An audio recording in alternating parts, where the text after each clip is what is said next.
maka nasab Ba'alwi akan semakin berada dalam titik nadir. Mengapa demikian? Tanda tanya. Dari sini kita tahu bahwa 7 nama keluarga Ba'alwi ini ahistoris. Jadi tidak hanya 7 nama yang diteliti, nama-nama berikutnya juga akan 12 pertanyaan untuk Robitoh Alawiyah tidak akan bisa dijawab. Tulisan terbaru dari Kiai Haji Imaduddin Usman Al-Bantani. Mari kita baca bersama. Pertanyaan penulis yang dikirimkan kepada Robitoh Alawiyah yang berjumlah 12 pertanyaan belum ada jawaban. Dan memang pertanyaan itu akan sulit dijawab jika kita tidak ingin mengatakan mustahil. Mengapa? Tanda tanya.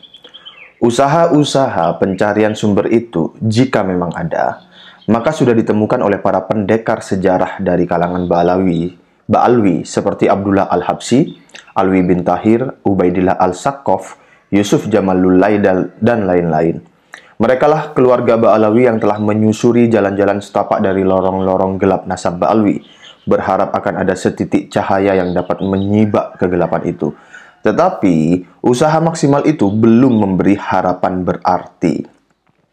Malah kenyataan, penelusuran itu menyimpulkan telah terbukti tidak ada satu kitab sezaman pun menyebut Ahmad bin Isa pindah ke Hadramaut. Tidak ada satu kitab pun menyebut ia bergelar Al-Muhajir.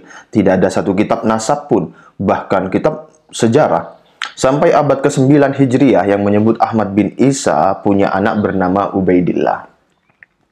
Bahkan penulis meyakini jika manuskrip-manuskrip Yaman yang masih perawan ditemukan dalam keadaan ia masih suci dari tangan Ba'alwi, maka nasab Ba'alwi akan semakin berada dalam titik nadir. Mengapa demikian? Tanda tanya. Begini kisi-kisinya. Nah, iki maksik kisi-kisi. Kisi-kisinya saja sudah nuklir. Ibnu Samroh wafat 586 Hijriah. Sejarawan Yaman dari kota Al-Janad.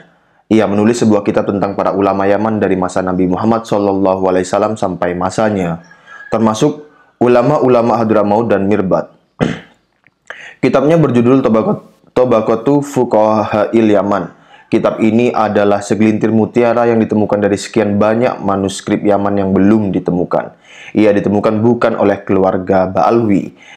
Ia ditemukan seorang filolog Mesir yang bernama Syekh Fuad Sayyid dan diterbitkan oleh penerbit Darul Qalam Beirut, Libanon sekitar tahun 1956.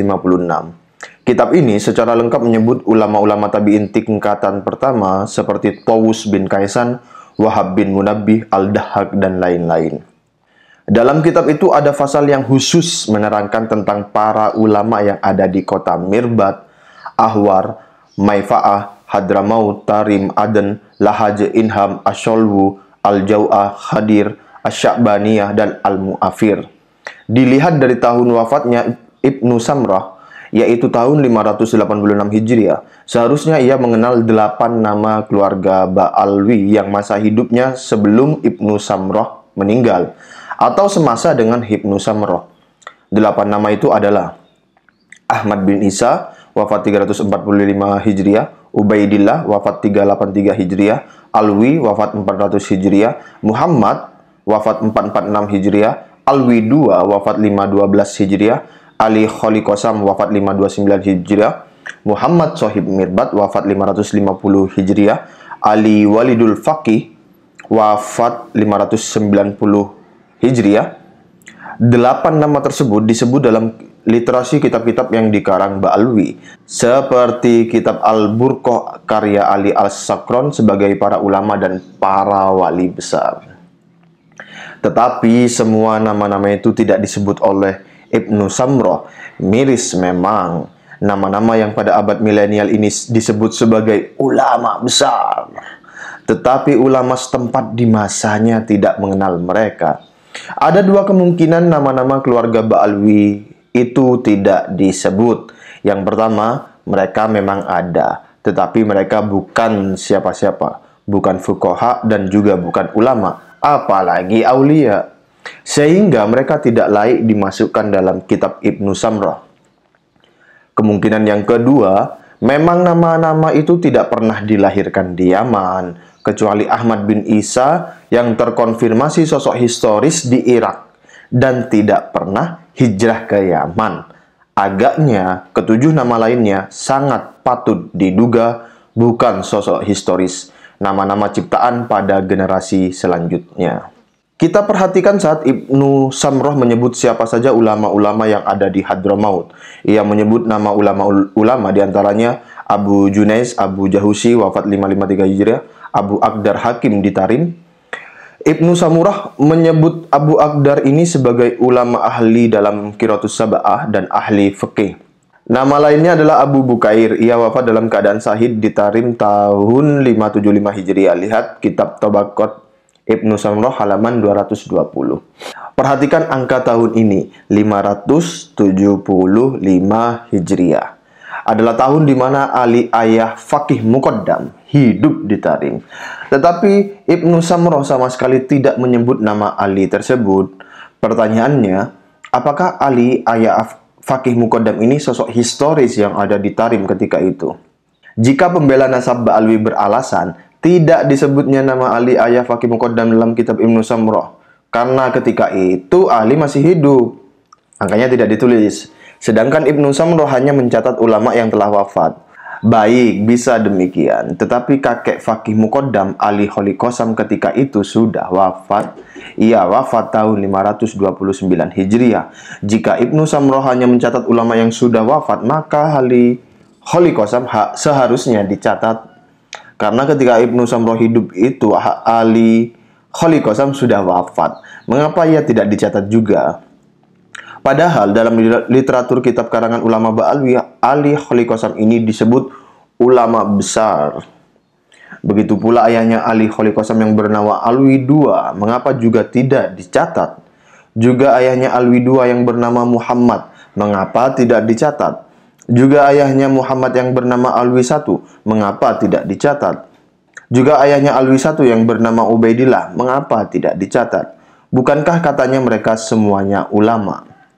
Hanya ada dua kemungkinan mereka tidak dicatat, yaitu seperti kemungkinan alasan sebelumnya.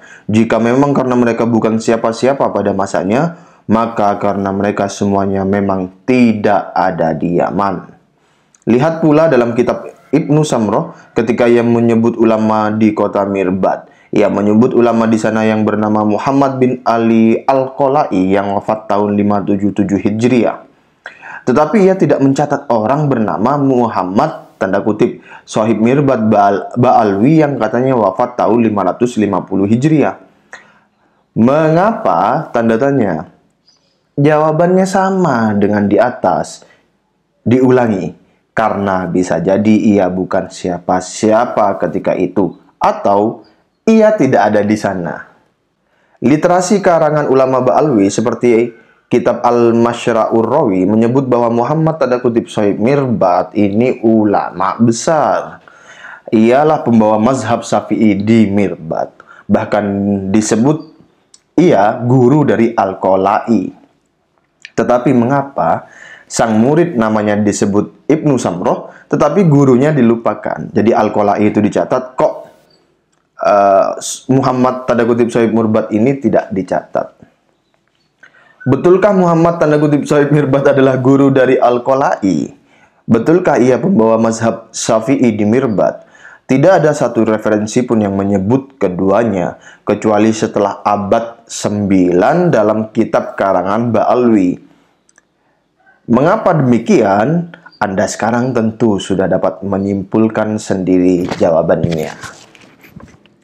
Bahkan Ibnul Atsir, pakar sejarah abad ke-7 dalam kitabnya Al-Kamil fit Thorih, menyebutkan bahwa gelar Shahib Mirbad itu adalah gelar yang disandang oleh penguasa Mirbad, bukan oleh Muhammad Ba'alwi. Ibnul Atsir menyebut di tahun 600 Hijriah, Muhammad Al-Akhal Shahib Mirbad digantikan oleh mantan menterinya yang bernama Muhammad bin Muhammad Al-Himyari. Dalam kurung Al-Kamil fit Thorih 10-203. Hal ini menjelaskan bahwa dari gelar tanda kutip Shahib Mirbad saja, Muhammad tanda kutip Shahib Mirbad ini bermasalah. Apalagi dari sosok kesejarahannya. Lalu apakah ada nama Muhammad Sohib Mirbad disebut di dalam kitab sejarah yang muktabar sebelum abad 9 yang dikarang bukan Ba'alwi, jadi sebelum abad 9 dan eksternal? Jawabannya tidak ada. Dari sini kita tahu bahwa 7 nama keluarga Ba'alwi ini ahistoris. Lalu apakah nama di bawahnya, di bawah dari 7 nama itu terekam kitab sejarah sebelum abad 9? Tanda tanya. Pembahasan ini pula akan menarik, tetapi akan penulis bahas pada tulisan selanjutnya, insya Allah. Penulis Haji Imaduddin Usman Al-Bantani. Jadi tidak hanya 7 nama yang diteliti, nama-nama berikutnya juga akan dikuliti. Terima kasih. Wassalamualaikum warahmatullahi wabarakatuh.